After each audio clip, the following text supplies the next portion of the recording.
The subject of the day is meditation.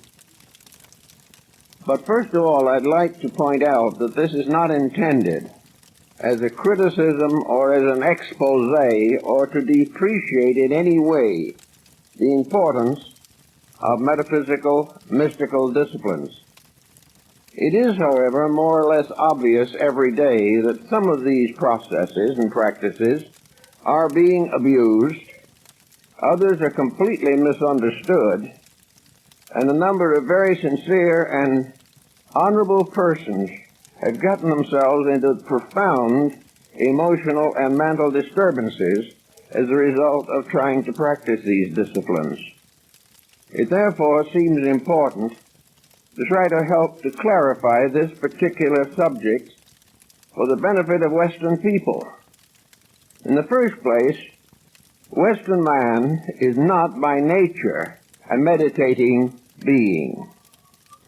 It takes almost all the effort he can exert to even try to develop these aspects of his consciousness and his mind.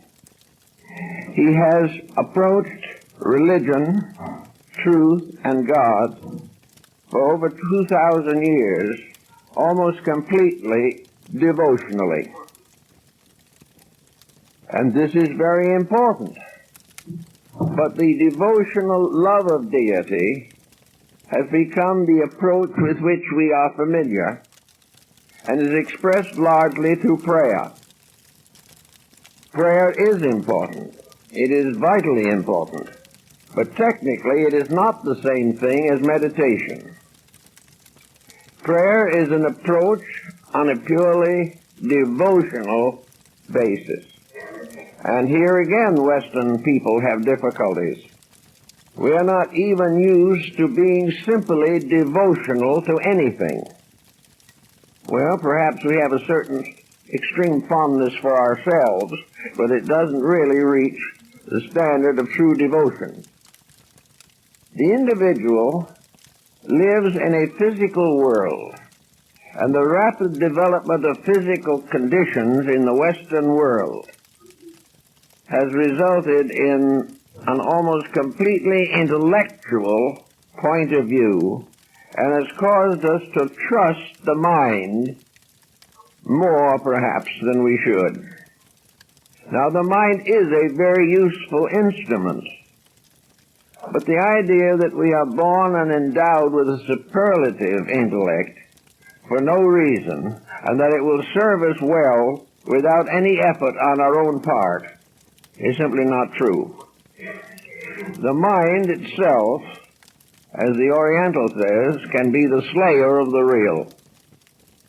And the intellect has produced most of the miseries that have afflicted the whole world, and especially the Western Hemisphere, for the last 2,000 years. The actual problem of the intellect has to be carefully considered. Now, we are all born with minds of various specializations and various degrees of development. Any school teacher can point this out to you.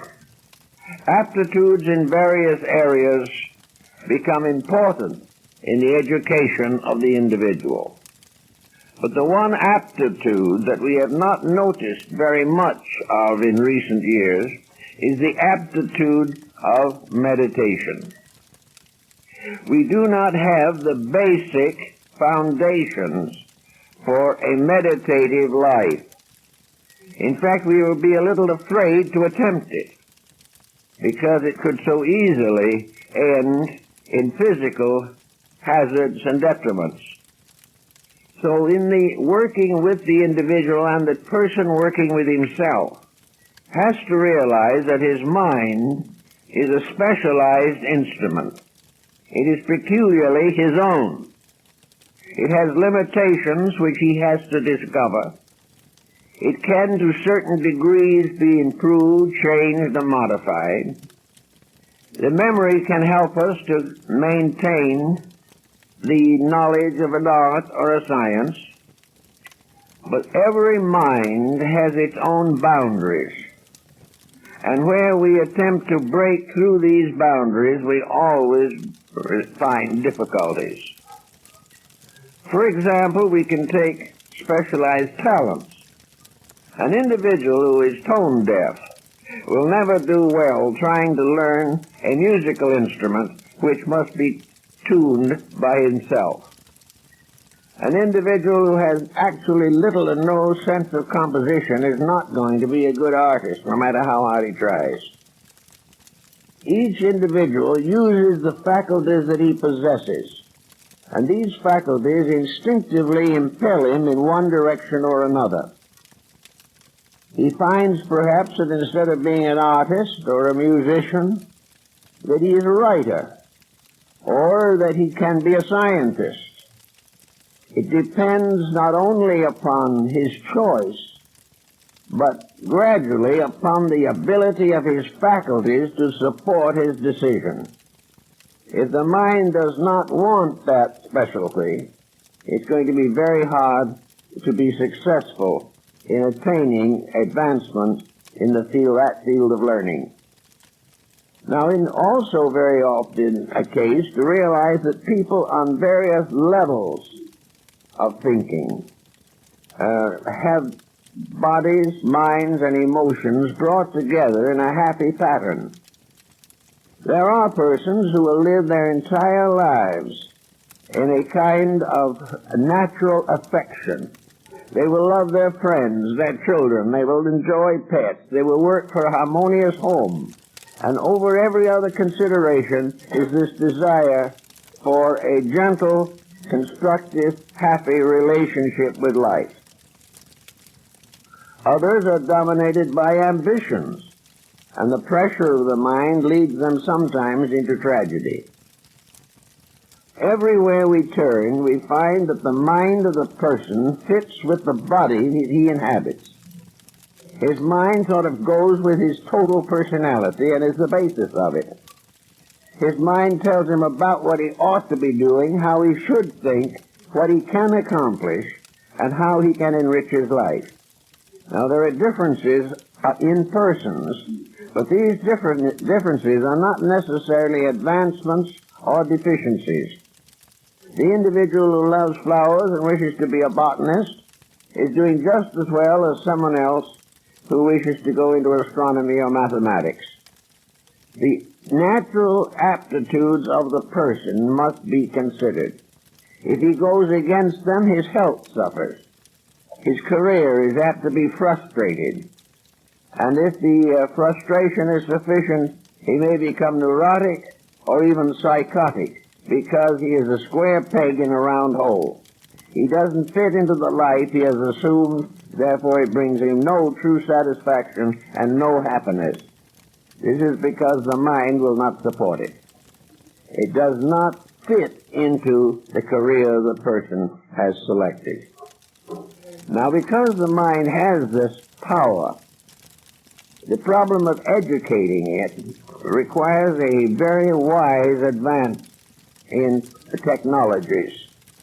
We can use the mind to educate us and ourselves and each other, but to find the proper internal chemistry so that the mind becomes the natural, happy, healthy leader of the life and guardian of the health and protector of happiness.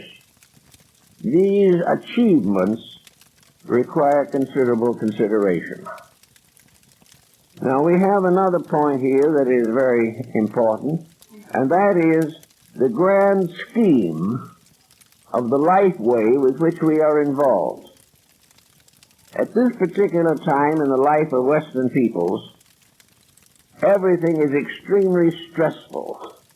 Competition is intensive, and the individual uses the mental faculties improperly. He uses them improperly because he feels that he must, that there is no way of achieving the success or security that he wants without using his mind to advance his fortunes. Therefore, first thing we know, he begins to cause the mind to become ill. The mind is uncomfortable and unhappy. It cannot properly guard the body over which it has a certain rulership. It cannot make the life full of achievements that are natural to the heart's desire. And the mind gradually becomes a hazard. It breaks homes. It destroys optimism and integrities, leads to corruption and crime, and ultimately can destroy a nation or an individual. With this type of thing, it becomes obvious that certain special methods have to be used if we want to have the spiritual benefits of right thinking.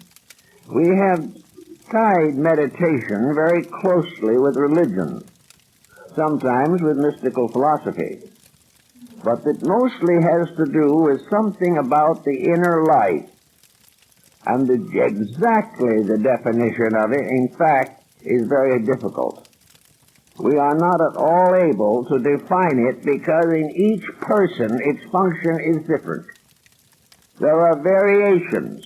It's no more possible to impose one formula of mental growth upon an individual than it is to give every person who lives the same antibiotic pills.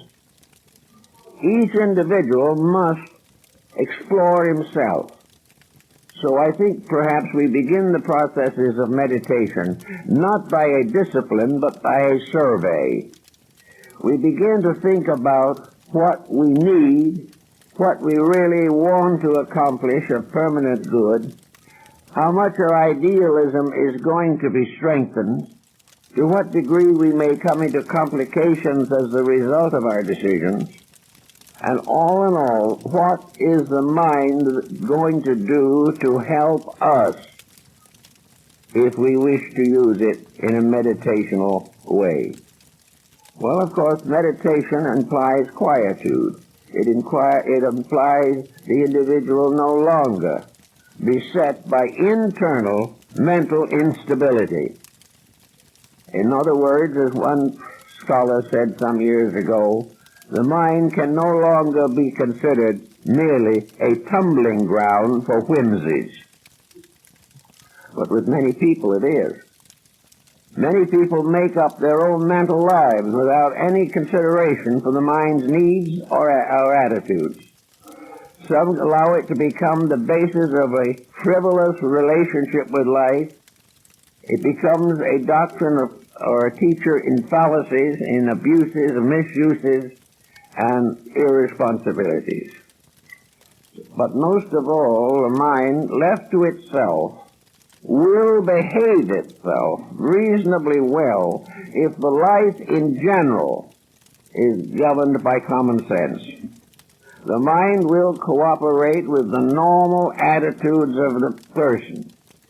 It can do this quietly, peacefully, and cooperatively. But when the attitudes of the person become confused, then the mind is at a disadvantage. Therefore, the normal function of the mind of the human being demands a normal life in which the human being uses his faculties, powers, and abilities as nature intended him to, and not as programs for success and affluence have impelled him to attempt. If the person is normal, the mind will be pretty reasonable. It will take care of itself and it will help the individual to live. The mind in the normal person is a happy mind. It is a constructive factor. It is at peace with itself. It accepts itself as that self is, and it is constantly impelling to minor but valuable constructive, idealistic impulses. So if this is not the case with the person, and he is, for instance, seeking some form of religion that is going to improve his own inner life, it is time for him to consider what this inner life is. Now, some systems of meditation advise the person to reduce the mind to a blank. Later we'll say why we don't really believe that is best. But if we can release the mind from stress and pressure and allow it to be quiet.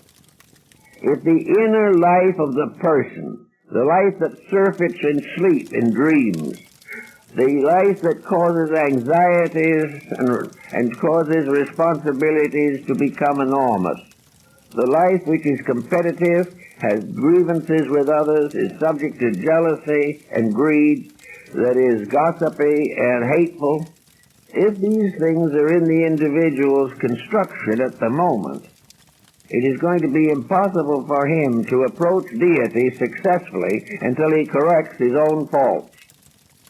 In other words, before he can go into a mystical way of life, he must take care of the common faults of daily living to the best of his ability.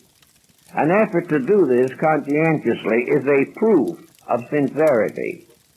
The person who is willing to change for the better and give up things which perhaps he has enjoyed because they were not good for him, this individual is sincere.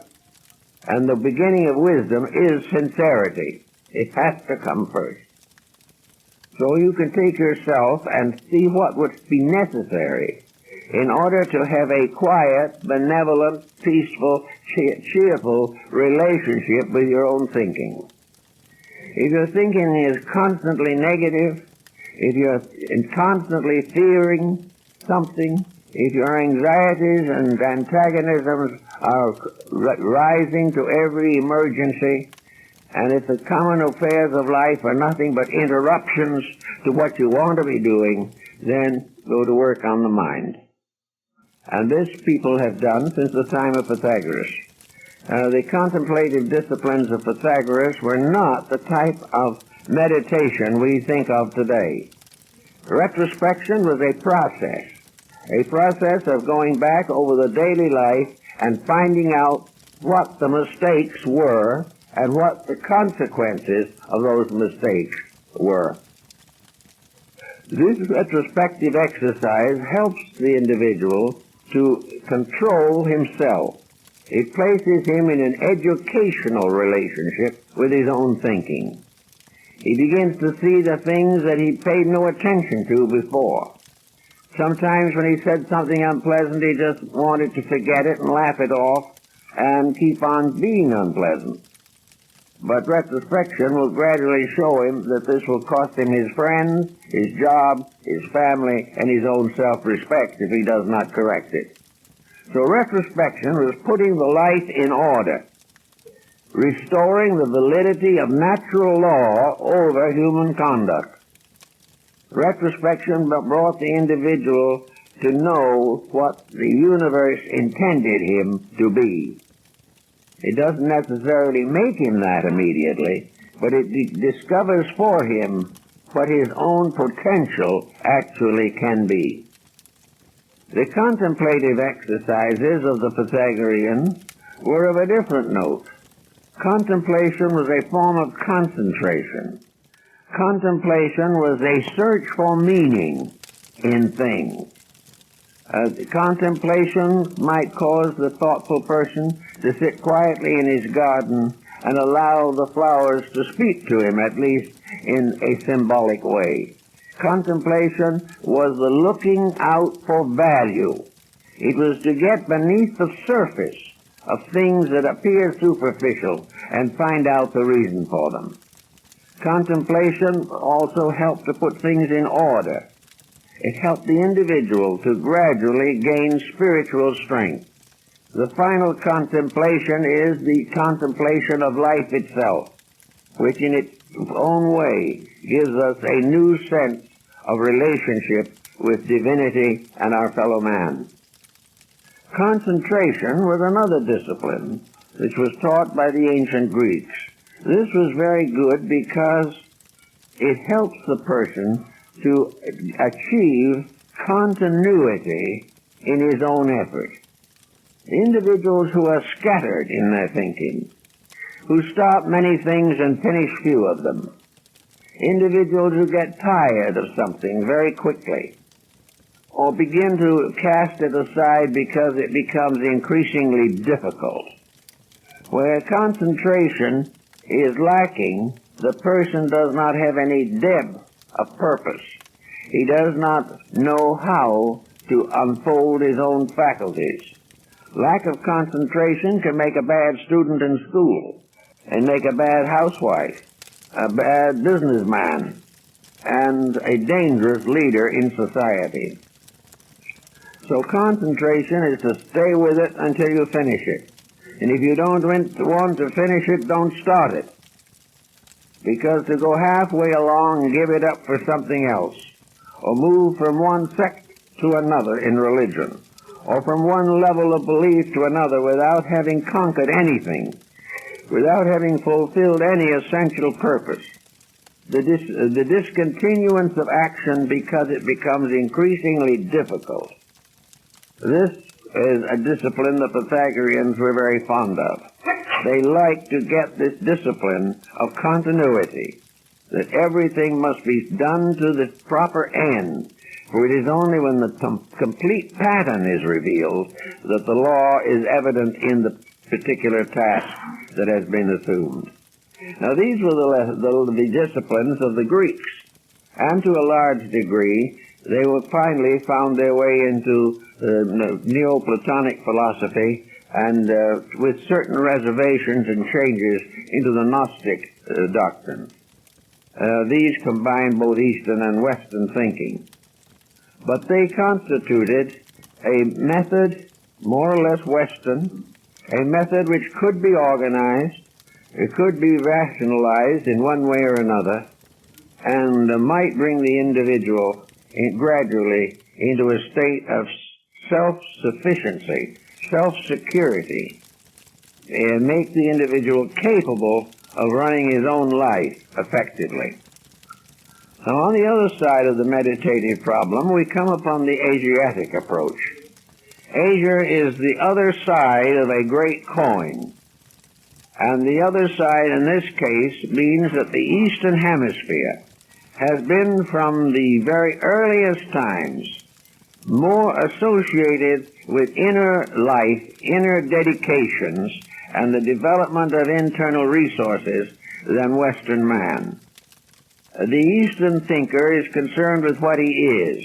The Western thinker is more apt to be concerned with what he has. Now, the Orient has produced many different systems of religion and, in a sense, magic. Because in the Eastern systems, Tantra and things of this nature come into a strange combination of religion and transcendentalism. But the one gradually evolving fact that we perceive is that it's quite impossible to say that all of any nation represent the best part of that nation. There are just as many mistakes in Asia as there are here, but they are different mistakes. And unfortunately, we are teaching them ours. But they're getting a little back of us because they are giving us some of their mistakes also. And this interchange is especially complicated in matters of religion. Religion basically is at the foundation of nearly all efforts of the human being to grow. Religion has been with us since the beginning of known history. It goes back beyond any measure of time that we possess on the earth and its cycles. But religion basically has as its one primary purpose that man shall come into harmony with the divine plan of which he is a part. Religion is the veneration of deity and the veneration of those principles which we associate with the will of deity. So religion becomes very important. But to the measure that the individual develops external interests, to the same degree he is inclined to weaken his religious principles.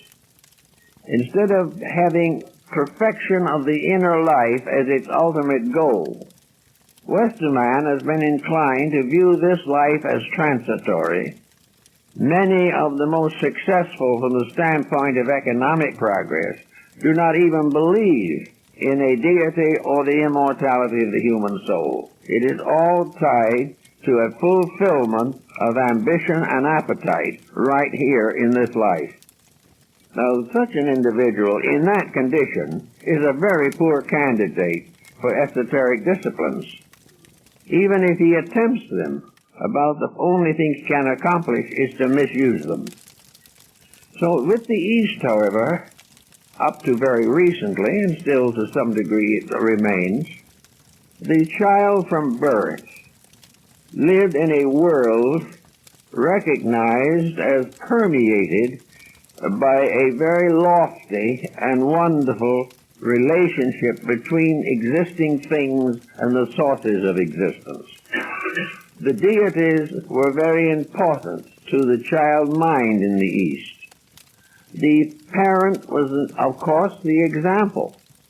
And where the family was firmly religious and held its principles, even though these principles might disagree with our convictions, that conviction of theirs was passed on down from one generation to another, and the child inherited the family wisdom with its mother's milk. This condition meant that by the time the child was 10 or 12 years old, and the problems of adjustment to social responsibility began to take shape, there was a strong reservoir of integrities in the term of the faith of the family. Also, the community held that faith. Religion was important in the life of the people, and those of simple station who had no great ambitions, but expected to remain farmers or artisans for the rest of their lives and for many generations. This simple religious conviction pattern provided an all-sufficient guide to protect the individual from his own shortcomings and preserve him in the faith in which he was born. Now, among these Indian faiths, the greatest of all points in life was that the individual should regain his spiritual awareness of his relationship with truth, with reality, and with God.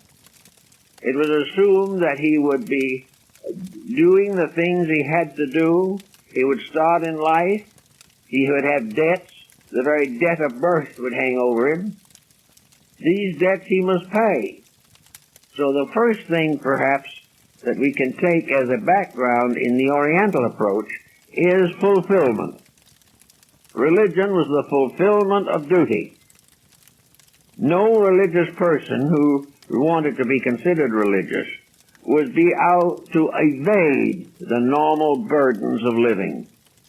He was supposed to achieve the lesser before he assailed the greater.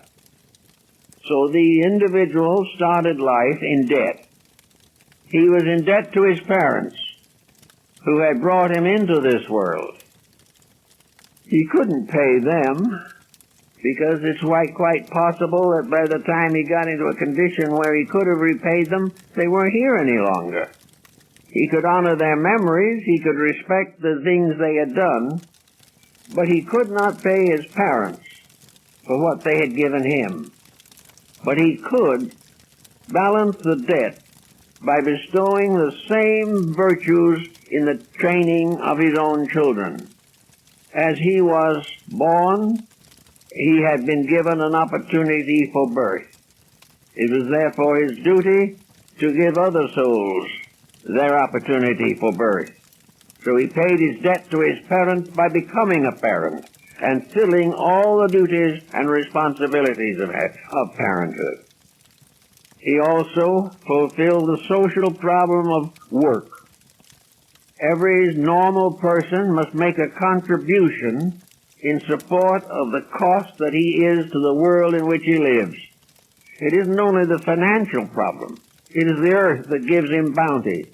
It is the air, the sea, flowers, birds, everything contribute to his well-being. Therefore, he has a duty to perform, and that is to make a religion of contributing to the well-being of all that lives. There was no virtue in running away from it, no strength in escape. The real path was to work until the work was finished. And when that work is finished and the individual has made every duty a fulfilled responsibility, then he may think of himself a little more. Only afterwards, never before. And in thinking of himself, perhaps he will choose to go into a religious life. Because after he has finished with the duties of this world, it is his proper duty in the terms of his philosophy and his religion to prepare himself for that which lies beyond the grave. He should not go into the other world completely unequipped. He should not be able to wonder what is going to happen to him. He should be firm in the realization that a good life and a proper dedication will prepare him for transition. And that then becomes the problem of becoming accustomed in his own mind to transition, so that the fear of death no longer perturbs him in any way. It is only another step in the unfoldment of the great picture. It is only another degree in the evolution of human life. Having come to these conclusions, this individual might be said to be a being adjusted to a contemplative life, adjusted to what might be termed meditation, which is actually the individual's ability to use the inner resources of his life in a constructive manner. Now, if the mind is trying to do what is right, and the individual who has it jogs it along with all kinds of compromises and delinquencies, the mind, which is not a spirit in itself, but is a kind of a genie kept in a bottle, the mind says, all right, you want $1 million? I'll help you get it. And the mind will favor us in almost everything we want. But in the end, those kind of favors which the mind bestows are not permanent, have no essential significance, and when the great time comes when the individual must leave this world, he goes utterly unprepared and probably frightened to death. So he can make the mind do as he pleases. He can sign a pact with it as Faust signed a pact with Mephisto. But in the end, it will end in tragedy, because the mind is then being used improperly, because the individual has attitudes that are basically improper themselves, and he wants the mind to help improve them. This is why all different kinds of schools of thought can be proven by dedicating the mind to the acceptance of reports, opinions, and beliefs. The mind can cause us to accept a philosophy and fight to the death to defend it, when in substance there's nothing to it in the first place. So the mind is tricky. And in an effort to get this trickiness out of it, we must stop abusing it and use it as it was intended.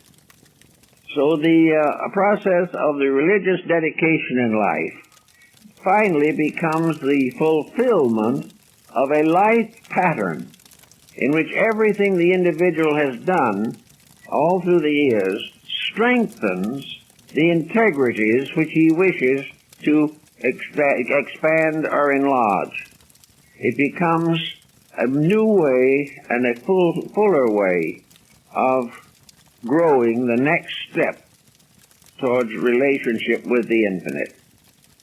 Now, after you get these thoughts in mind, you pick up the book of somebody and you read about a very special discipline which very much remind me of these discipline things. Sometimes are very similar to diets. Every one you get is the perfect one. If you want to reduce, there are 17,000 ways of doing it. But in the final analysis, all of these different paths and ways and so forth are simply excuses for something. Their validity is only to the degree that they are supported by the quiet mind and the peaceful heart. There can be no value in any exercise of a religious nature which does not conform with the daily dedications of the person. The integrities must come first. The individual is not going to become spiritual through the disciplines, but his spirituality can make the disciplines possible. It is a different approach from what we are accustomed to. So when you think you've found a nice new way to get better and better, quicker and quicker, it is a good plan to sit down for a moment and say, do I deserve it? Am I trying to do this in order to advance my real life, or am I trying to evade some present responsibility that I don't enjoy? Anyone who is neurotic and takes on disciplines is going to get in trouble. Trouble comes where they are used as substitutes for integrities, where the individual really believes that by keeping quiet for half an hour all the sins of his life will be forgiven, has missed the point, because all the virtues of his life are the only things that make that half hour important. And longer periods of meditation are for the most part escape mechanisms. They are the individual trying more and more to escape from the consequences of his own thoughts, emotions, and conduct. He is trying to get away from the self that is himself and change it for a divine self which he hopes lurks somewhere in the background. But if he does not make the adjustments first, the whole program is frustrated. Meditation, like prayer, is an expression of a devout and dedicated heart. Without that first, there will be no consequences worthwhile. Yet the mind can convince us of anything. The mind can convince us that these things are important just as much as it can convince us that we should all learn French. These things are part of mental attitudes, the result of our own thinking patterns. So we can support a meditative discipline but with the mind, and yet at the same time never have the facts of the matter. We can follow the exercises prescribed by some writer or in some book, but these exercises do not touch the realities. They do not get beyond the mental lock with which we have bound ourselves to a way of life that is not constructive or useful or valuable to us. All these outer things only become offerings brought to the altar of our deity. We bring the flowers of our noble works. We bring the fruit of our dedications. We bring the prayers of our lips and the meditations of our hearts. But they are only gifts that we bring. We have to earn them ourselves. We have to do the things in the way that they should be done. Now, the whole theory of meditation is essentially the realization that if we become normal enough inside ourselves, if we dispose of everything that is artificial, that which remains is reality. Now, the idea of making the mind a blank is not what we are supposed to be doing. The moment we do this, we open ourselves to psychic phenomena, which can become a very blind alley. And it can cause all kinds of self-delusions. And a great many persons suffer bitterly from the fact that they overestimate their own degree of spirituality. They think they are doing it right. They believe that they are serving truth. They are convinced that the system that they're following is God-ordained. But in the long run, they end in a neurotic tangle, very often incurable. So it is very much more to the point to recognize that we are not trying to make the mind a blank. What we are trying to do is to bring the mind to the point where it has already disposed of its own mistakes very largely. The mind used in connection with meditation can hallucinate tremendously if it hasn't been cleansed first. It can dramatize things we have read, things people have told us, ancient symbols, until there is no end to what it will do in flooding us with various misrepresentative elements. But when the mind is right, it does not do this. It remains quiet and at peace, and allows something else to gradually take over. Behind the mind, as we know it in our daily thinking, we have the higher structure of the human being.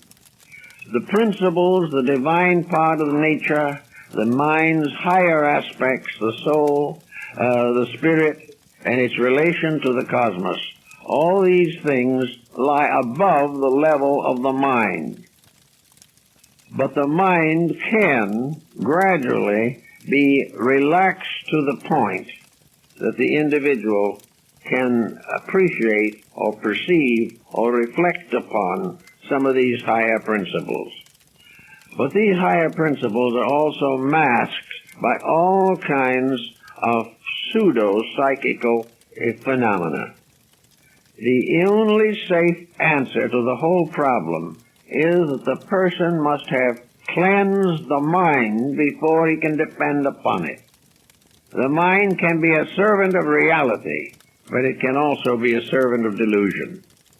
If the individual has not properly balanced his own sense of values, the mind will keep on helping him cheat himself.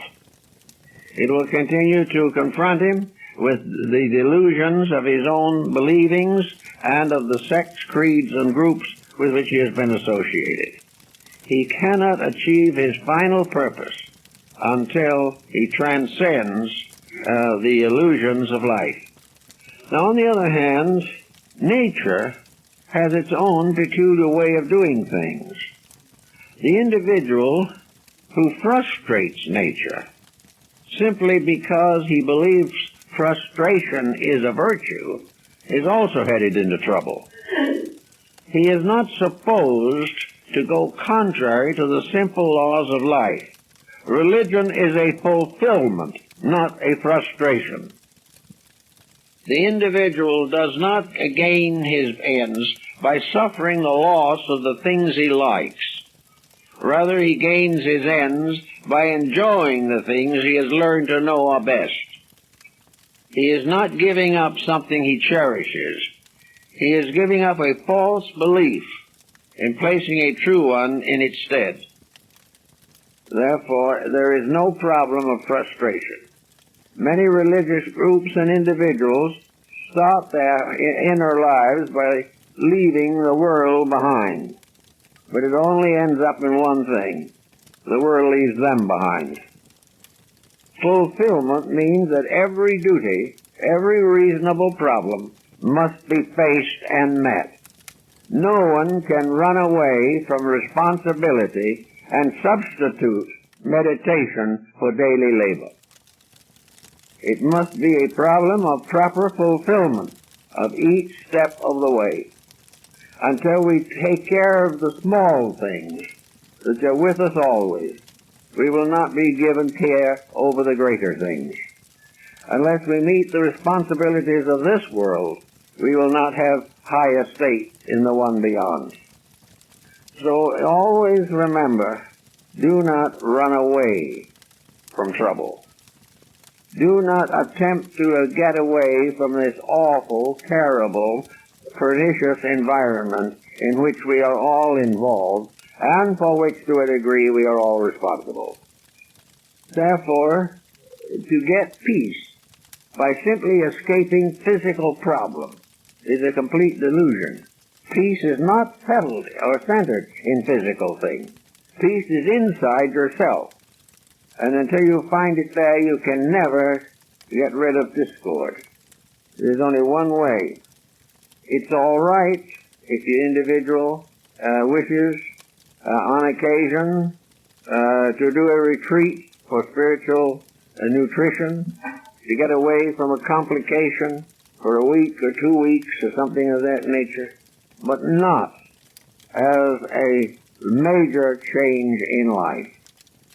There are things you can do, however. You may find it possible to find another busy group of people who are doing the things that we all should do, and you can join with them in doing these things.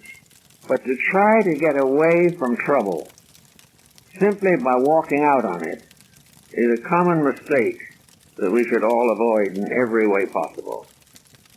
And also, when you get to work along with this type of thing, we try to find out a little more about the attitude of the mind in problems of meditation. How are we going to approach it? I suppose the simplest approach to it is the gradual refinement of the principle of prayer. Prayer, however, is a constant demand. Prayer is the individual requiring something. It is the individual asking the divine power to fulfill his own personal needs or to place himself in the mercy of the Lord in problems he should be taking care of with his own personal resources.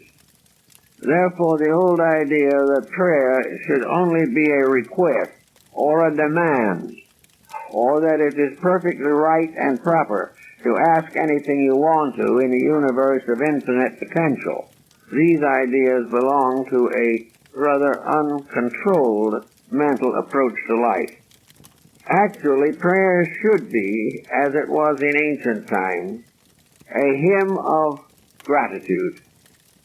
If we must have an attitude toward the universe in which we exist, it should be an attitude of gratitude.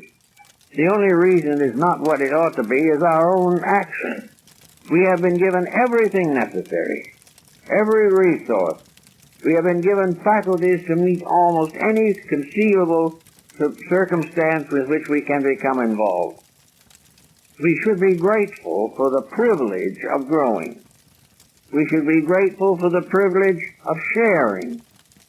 We should be very much more happy when we give something than when we gain it. We should recognize ourselves as citizens in what Buddha called the great community, the great universal mystery of life, that we are magnificent creatures, incredibly skilled, that we are here for something much more important than to go out and get killed in an auto accident. We are also here to realize that to have may be necessary to a degree, but that over-possession defeats the very reason for our existence. We should live simply, quietly, and moderately. And by gradually moderating the excesses of our own appetite, we come nearer and nearer to the great quietude of true Zen, or true meditational discipline. It is not an asking, it is a recognizing of all the things for which we should be grateful. It is an opportunity for us to express mentally or even physically our tremendous respect for the great plan of which we are a part, and a dedication of ourselves to the service of that plan. And the search for knowledge should be gathered on the same basis. We should not use the mind to accumulate only that which cannot survive the grave. We should not use the mind constantly and only for temporal things or for personal pleasures. We can have the pleasures, but we should understand them. We should realize that a true pleasure is an experience of reality, that in some gentle way we have found the truth of a thing. But where a pleasure is an extravagant intemperance, it has no relationship whatever to the growing of the person. So all the way along we have the constant problem of fitting ourselves into an attitude of realization in which pessimism, as we know it, is practically impossible. How can we be pessimistic in a universe of eternal benevolence? How can we doubt the legality of a creation in which even the smallest fragment is a magnificent masterpiece of lawfulness? How can we doubt the realities? Maybe the mind can help us to see some of them, and in that way it contributes to our improvement. When we become increasingly conscious of the wonders of existence, our faith grows equivalently. And yet I know people who have watched many wonderful films dealing with nature and nature studies, and at the end of the experience they have nothing. They wonder a little if, in fact, some of these creatures are quite unusual, and that's the end of it. There is no recognition of the majesty of these forms of life. There is no realization that there's only one answer, and that is an infinite life, an infinite wisdom, and an infinite love ruling all things. And meditation should be a quiet restatement of these values in ourselves. It should be a process by which we correct any fear that might have arisen in the mind. That constantly meditation is putting us back in order. It is giving us again the full use of the power of discrimination. Meditation actually must be accompanied by wonder, by awe, by the incredible recognition of our environment. They say that one of the first emotions of small children is wonder. They open their eyes to an unbelievable state of things. The very wise person, dedicated to the highest achievements of faith, opens his inner eyes to a universe of infinite wonder, a universe in which all good things are possible, and where ignorance alone stands between the individual and the enrichment of his own life. Now, some might say that perhaps the universe should never have bestowed upon man faculties that he could have used. Yes, but then there is something else to be said. Somewhere in the infinite future of things, each individual is building for a responsibility. He is growing up to something. Here in this world, the person may grow up to be a parent, a mother, or a father. But somewhere in space, we are also growing up in responsibility. Somewhere along the line, we also have a job to do, a destiny to meet. We have a great labor to perform for the cosmic good of which we are a part. And nature makes sure in her own way that before we are given more authority, we will learn to use what we have wisely. The ambitious individual, by the perversion of his authority, comes back perhaps in a very humble estate because he has misused his privileges. The individual, before he can be trusted to go on to something better, must prove conclusively that he has the courage, the discrimination, and the dedication to live every day according to the light of truth. So the testing is like the initiation rituals of antiquity. When a young person in those days wanted to devote his life to the service of the gods or the deity of his community, he was first properly tested. He had to have certain basic knowledge. He had to have 3 arts or sciences at his control, preferably mathematics, music, and astronomy. These were the indispensables. And he was told when he studied them that he need not expect to make a nickel out of any of them. He might become a teacher, but if so, he would remain comparatively poor.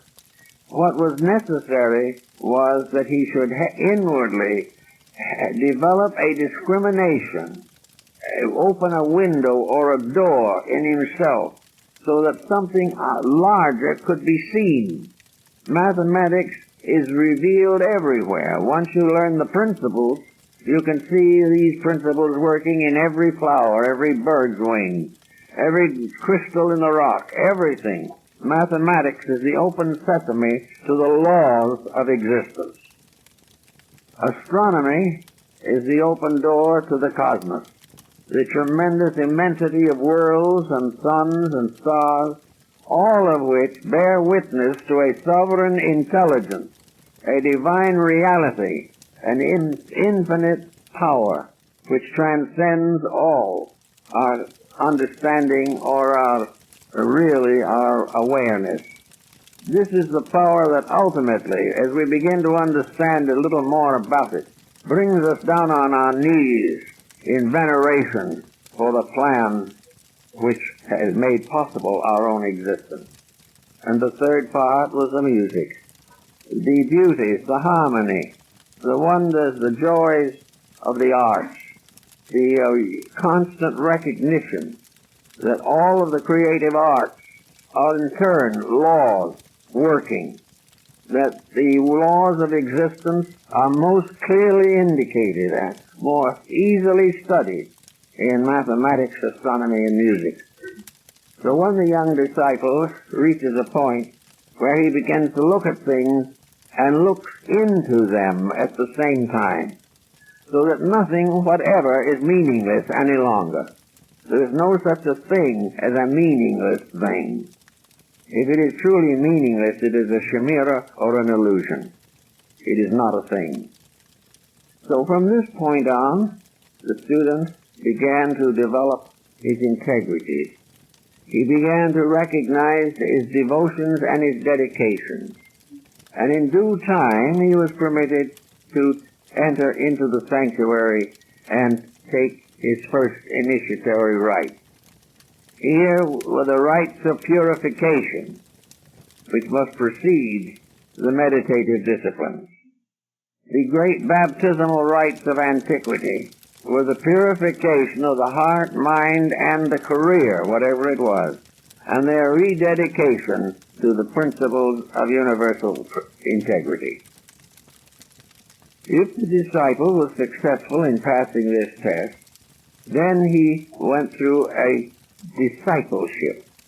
And finally, if he was able to pass successfully the tests along the way, which included physical problems, he had to show physical courage, control of pain, control of all impulses and appetites, control of his own thoughts and emotions.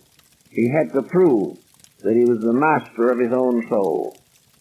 If he made this achievement and was given the full grade of initiation, then he took the obligation to use all that he had learned and every skill of his life and every value that he possessed in the service of the common good.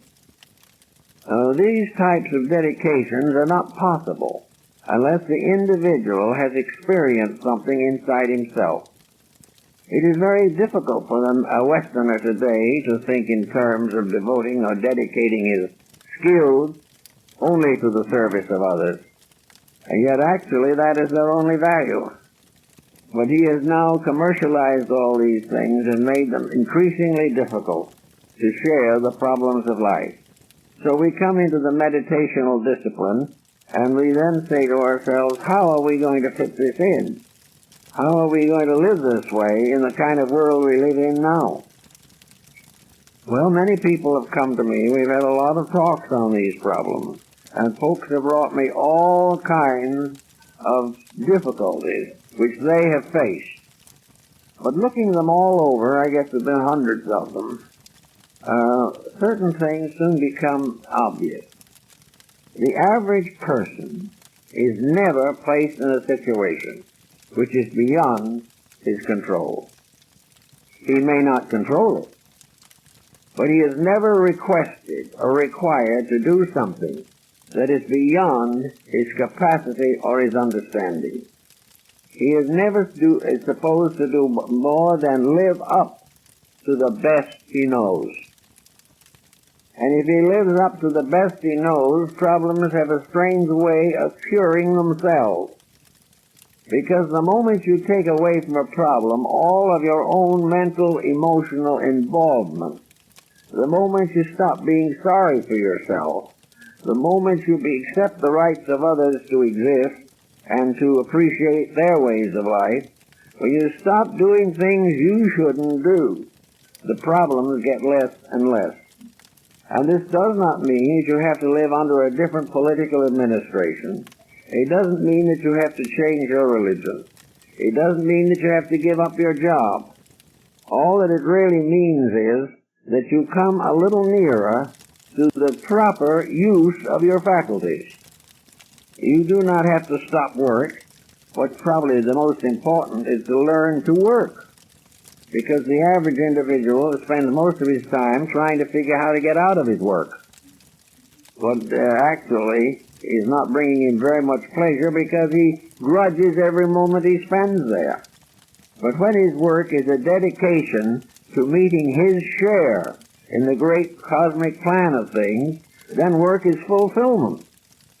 If it is a domestic situation, which many of these situations are, then we find human selfishness, human attitudes, mistakes that individuals refuse to accept, and finally maybe the breaking up of a home that could have been saved if even one of the persons had really worked consciously and conscientiously to protect the situation. The same with children. Very hard these days to control the habits of young people.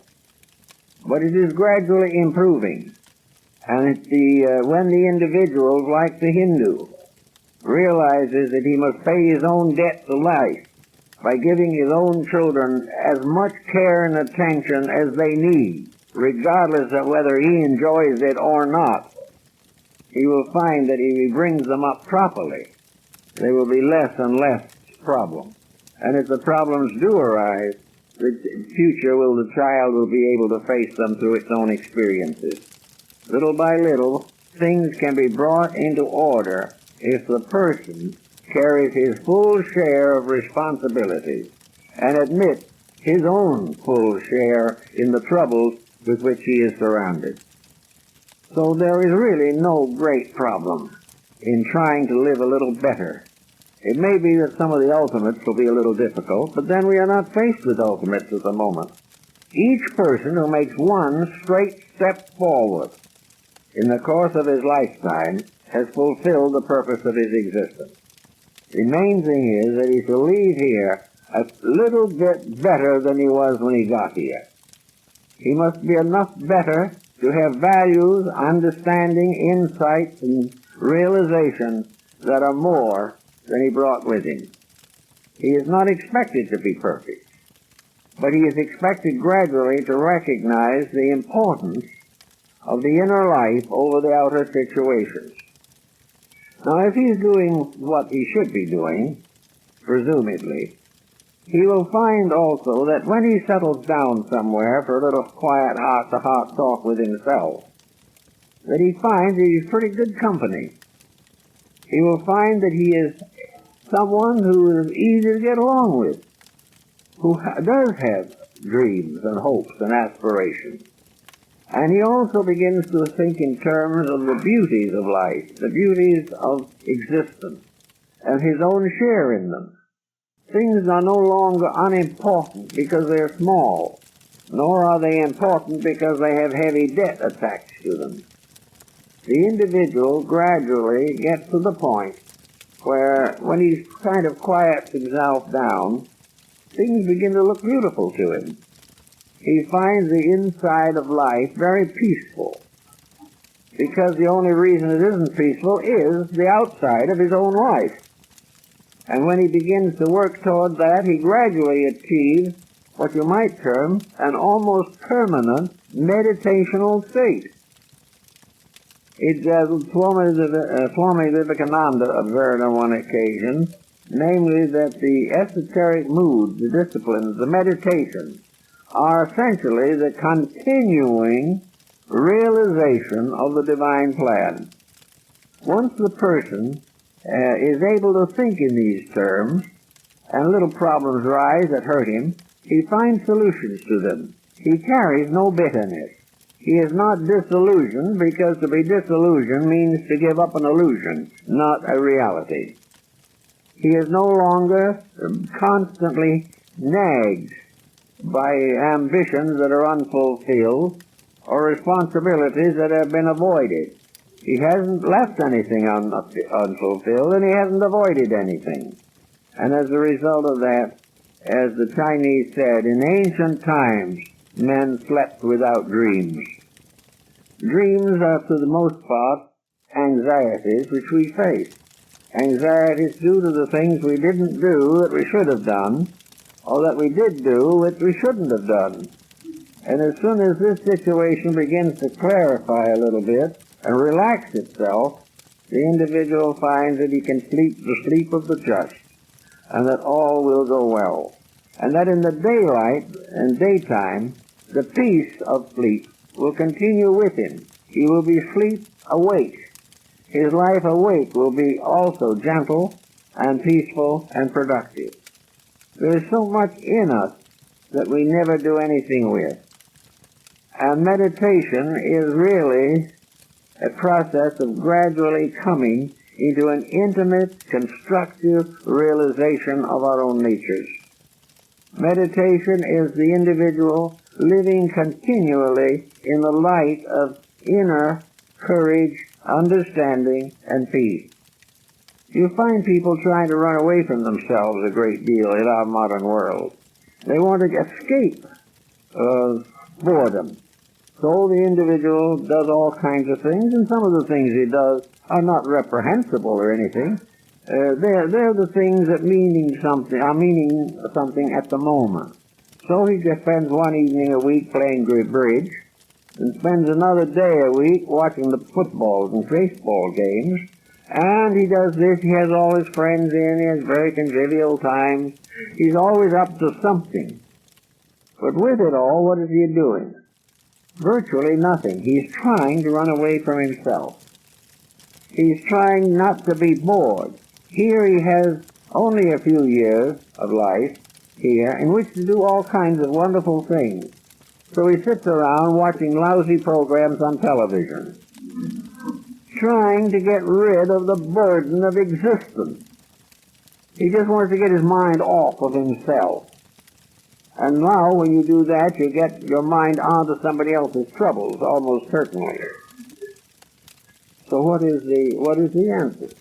That the individual has a life of his own, and that meditation is living continuously in the light of inward realization. It is not a smug, comfortable feeling, but it is a deep realization of value. It is a way of doing it that is better. It is a way of growing that becomes beautiful. And it is a growing that is natural, just as the flowers of the valley and the garden grow because it is of their nature to grow. Man grows because growth is in him. It is his own nature. It is his own reason and purpose is to grow. No one tells him this. No one forces him to grow. No one tells him he should, really, in most cases. But growth is the fulfillment. It is the being that we are, gradually coming through the shadows of our own mistakes. It is the wonder that was given to us in the beginning, but in the presence of which we can stand in awe. Yet with all its greatness and its awesomeness, it is still a very simple thing, a common, reasonable way of life. So if we can gradually get this type of thinking, we can also avoid most of the pitfalls that we face today when we do not know where to turn to find the answers to the questions that we want answers for. Instead of taking the idea that meditation is just going to get us to heaven in a very short time, or that any one of 100 different schools of it will get us there very promptly if we obey the rules. This is not. We must ask ourselves, what is this all about? Can any system take a person who is selfish and self-centered and irritable? Can any system lift that individual by his own bootstraps? Is it possible for the person to take with him into the celestial regions all the unfinished business he has here? He is here to grow. If he doesn't grow, what are his rewards beyond? Why should he say, I can make all the mistakes I want to here and enjoy blessedness somewhere else by a trick of the mind? He can't. He has to grow. And the mind is one of the wonderful instruments which will help him to grow. But he's going to have to be true to it if he expects it to be true to him. If he wants the mind to do things to help him to grow, he must never set it tasks that are unreal or unreasonable or unworthy of it. It is not, it sounds perhaps a little more difficult than it really is, because actually most people want to be happy. Very few people enjoy pain, whether it's physical, emotional, or mental. Very few people want to be in constant conflict with their world, or their neighbors, or their families. They would rather have a peaceful life. But in order to give up, or rather to gain this peaceful life, they have to give up some pet perversities of their own nature. In order to get this wonderful freedom that they need and want, happiness, they've got to stop making mistakes that destroy the possibility of it. If we realize that, we find our destiny is in our own hands at all times.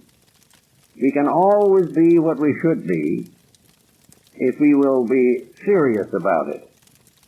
Then, of course, in this type of thing, the seriousness of it gets to be a problem sometimes.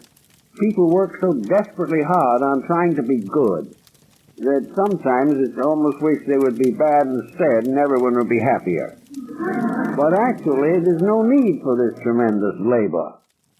There is no need for the individual to live constantly by frustration to knock out of his life the things he doesn't want to let go of, simply in the term of being spiritual. So let's say, for instance, that to the mystic, the philosopher, the idealist, the religionist, in the truest sense of the word, goodness is finally normal thing. Goodness is the way it ought to be. Goodness is keeping truth and keeping trust and keeping faith with a plan which in all its parts is sublime. And being good means to be essentially God inhabited, God possessed. For good, the word good comes from God. Also it means that in being good, we are simply keeping the rules. And by keeping the rules, we will lengthen life. We will get over the danger of many ailments of the flesh. We will have more friends, better families, better children, and in the long run, we'll look back from the point of years with a great realization of achievement. Then when those years of retirement come, and the individual gives up a busy life, he is already a completely busy being inside of himself. Then he can settle back and contemplate more upon the wonders that have been meaningful to him. He can improve his knowledge and his insight. He can go further and further into the unfoldment of elements of his character which need special attention. And he can enjoy it. Becoming a better person is a great hobby if you can only get used to it. It does more for us than any way that we can possibly plan a vacation. It is all finally to do the thing that needs doing and be glad when you see the wonderful consequences of doing it well. So we take a meditation is really a continuous obedience to the best of ourselves. It is the constant awareness that we are significant, that we are not just simply born to fail or born to suffer. We are here and are part of a great plan of victory, of success, of inevitable fulfillment. And with that type of thinking, we will naturally begin to change our attitude. I've noticed in working with people who get into serious psychoneurotic situations that nearly all of them have bad backgrounds in relationship to life. One case that I know, a young woman back in the days of our parents who fell in love with a personable young man, and the parents refused to sanction the marriage because she had an older sister, and according to the rules, the older sister had to marry first. Now, this was a frustration. The young woman had a broken heart, really. She probably really was sincerely in love. And unfortunately for her, the older sister didn't get married very soon. So the whole situation fell apart. 50 years later, this same attitude was besetting this woman. She could never forget it. She could never do anything but say that her parents ruined her life. Well, on the level of the occurrence, that is true. But there must be some way within ourselves to compensate for these hurts if we really want to. She could outgrow it and could probably have found someone and had a very good life had she not settled down to being sorry for herself for half a century. This doesn't help. Nature doesn't expect us to do that. But as a result of this continued situation, her whole life was miserable. She was never able to be glad that maybe that her sister did get married first. I don't know all the details. But anyway, she could rise above it if she had wanted to. Now you can see that a girl of that age might not be able to rise above a serious hurt. It could be done if the family itself had given her strong religious insight, or if as she went along through life, she developed religious realizations, or found good outlets for constructive attitudes, but nothing happened. She was lost. Now, anyone who does this, or just goes through this type of situation, is a victim of his own mind. We are all victims of the mind. The only way that we can get over this is to make the mind an asset rather than a liability. We can gradually learn to know that the mind is a magnificent instrument. We should be grateful for it, but we must use it wisely. The poor workman always complains of his tools, and nearly everyone who is making mistakes blames his own mind or somebody else's mind for his troubles. The truth of the matter is the mind has to be educated in a very definite way, not by necessarily the reading, writing, and arithmetic technique, but by quietly recognizing the responsibilities and purposes of life. The mind must have a dedication. It must live in us for the purpose of fulfilling the divine plan that is locked within ourselves. We are here to use the mind to advance our destiny. To deny the mind is no use. To say that it's always a fallacy is not true. Deity never presents a fallacy as a part of a structure in life. It is the use we've made of it that has made it a dangerous instrument. It is an abuse of a power. The only way we can correct that power is to correct its function. We should not try to get rid of it. What we should try to do is build upon it the fulfillment of the purpose for which it was created. The mind is there to help us to grow. We will be poorer if we don't use it, but we will be very poor if we abuse it. So this meditation is really a kind of mental normalcy. It is binding the mind itself to the convictions of the inner life. Just as the old mystic perhaps went into the monastery and gave his life to services of the poor, so the mind has to make its dedication. It must be assisted and stimulated to dedicate itself to the proper service of the body which it inhabits, and help lead the being in the body toward the eternal truth for which it was intended. The mind is a very valuable thing, and any system which perverts it or corrupts it or ties it to something less than itself is going to be ultimately a disappointment and a tragedy. The mind must never be coerced. It must be led quietly along ways of constructive living. Common sense is the beginning of this learning, and by daily and in normal patterns, being just a little more thoughtful every day, a little more conscientious, and a little more dedicated, we will find the mind in the long run will bring us home in glory, and we'll be very happy about the whole thing.